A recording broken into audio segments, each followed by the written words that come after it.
মদ্যপ যুবকদের ডিজের তাণ্ডব রুখতে গিয়ে আক্রান্ত হলো পুলিশ। ঘটনায় আহত হয়েছেন এক সাব ইন্সপেক্টর সহ মোট 4 জন পুলিশ কর্মী। এই ঘটনায় 9 জনকে গ্রেপ্তার করেছে পুলিশ। ঘটনাটি হুগলি জেলার দাঁতপুর থানার অন্তর্গত আমরা গ্রামে।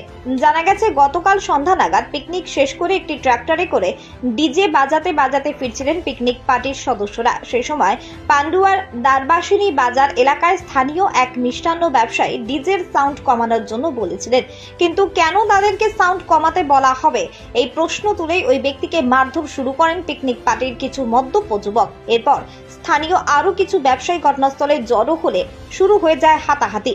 পিকনিক পার্টির 2 জনকে আটকে রেখে তারা পুলিশে খবর দেন। খবর পেয়ে ঘটনাস্থলে পৌঁছে ওই 2 যুবককে আটক করে নিয়ে যায় পান্ডুয়া থানার পুলিশ, কিন্তু বাকিরা পালিয়ে যায়। তবে তাণ্ডব চালানো ওই ডিজে সহ বাকিদের ধরতে দাঁতপুরের আমরা চৌমাথা এলাকায় অপেক্ষা করছিলেন দাঁতপুর থানার পুলিশ কর্মীরা। সেখানে পিকনিক পার্টি আসার পর পুলিশ তাদেরকে উচ্চস্বরে বাজানো ডিজে বক্স বন্ধ করতে বলে, কিন্তু কোনো কথা না শুনে পুলিশকে লক্ষ্য করে ইট ছুটতে থাকেন মদ্যপ যুবকরা। ঘটনায় আহত হন 4 জন পুলিশ কর্মী। এরপরই বিশাল পুলিশ বাহিনী ঘটনাস্থলে পৌঁছে এক মহিলা সহ মোট 9 জনকে আটক করে নিয়ে যান।